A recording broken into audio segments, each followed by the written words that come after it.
আজকে আপনাদের সাথে শেয়ার করব চট্টগ্রামের বিখ্যাত দানা ভাত রান্না করার রেসিপি।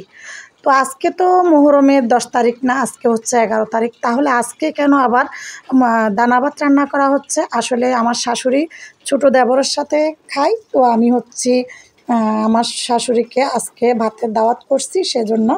তো কারণ কালকে তারাও রান্না করেছিল, কারণ তাদেরগুলো না খেয়ে আমি যখন দাওয়াত দিব তখন এটা দেখতে কেমন দেখায়। তো কালকে রাত্রে তাদেরগুলা খাইছে, তো আজকে আমারগুলা।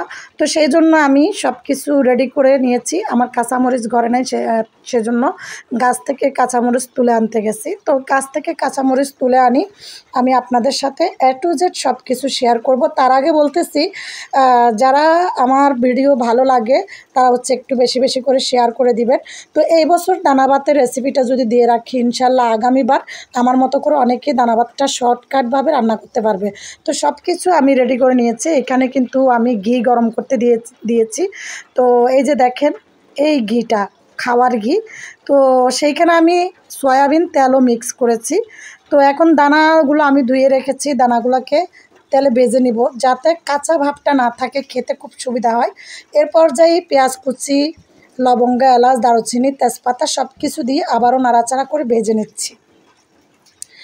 তারপরে ভাজা হয়ে গেলে দিয়ে দিচ্ছি আদা, রসুন, পেঁয়াজ পেস্ট করে রাখা, এগুলা দিয়ে আবারও ভালো করে ভেজে নিয়েছি। এ পর্যায়ে দিয়ে দিচ্ছি হলুদের গুঁড়া, ধনিয়া গুঁড়া এবং গরম মশলার গুঁড়া। হালকা একটু পানি দিয়ে নাড়াচাড়া করে আবারও এগুলাকে ভালোভাবে কষিয়ে নেব যতক্ষণ তেল ভেসে না উঠবে ততক্ষণ পর্যন্ত।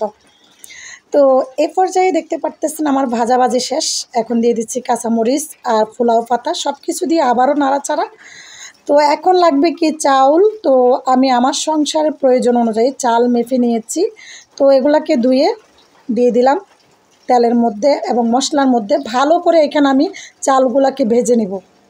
এখানে কিন্তু কোনো প্রকার পানি নাই, সেজন্য চালগুলাকে এভাবে আমি 2-3 মিনিট নাড়াচাড়া করে ভেজে নেব। নন স্টপ নাড়াচাড়া করতে হবে যাতে পুড়ে না যায় বা লেগে না যায়। তারপরে দিয়ে দিচ্ছি ফুটন্ত গরম পানি। অলরেডি পানিটাকে ফুটিয়ে রেখে আমি গ্যাসের আঁচ একদম ছোট করে রেখেছি। তারপরে কি করছি, আমি ভালো করে নাড়াচাড়া করে দিয়েছি। এখন হবে কি, স্বাদ মতো লবণটা দিয়ে দিলাম। স্বাদ মতো লবণ দেওয়ার পরে এটা ভালো করে টকবক টকবক করে ফুটায় ওঠার জন্য প্রস্তুত। আর ফুটন্ত গরম পানি দিলে কি হয় জানেন, নিচে লেগে যাওয়ার সম্ভাবনা কম থাকবে এবং ভাতটা ঝুরঝুরে হবে। এটা কিন্তু পোলাও চাল না, সাধারণত এটা পোলাও চাল দিয়ে রান্না করে দানা ভাতটা, চট্টগ্রামের বিখ্যাত দানা ভাত। আমি কিন্তু যেই চাল দিয়ে ভাত খাই, আতপ চাল, নর্মাল যেই চাল, ওই চাল দিয়ে কিন্তু এই দানা ভাতটা রান্না করতেছি। তো এটা হচ্ছে মিনিকেট চাল, ঠিক আছে। তো একটু ঢেকে দিয়েছি। এটা ততক্ষণ পর্যন্ত ঢেকে রাখবো যতক্ষণ না এই ভাতটা ভালো করে সিদ্ধ হয়ে না যায়। তো দেখেন ফাইনালি অসাধারণ।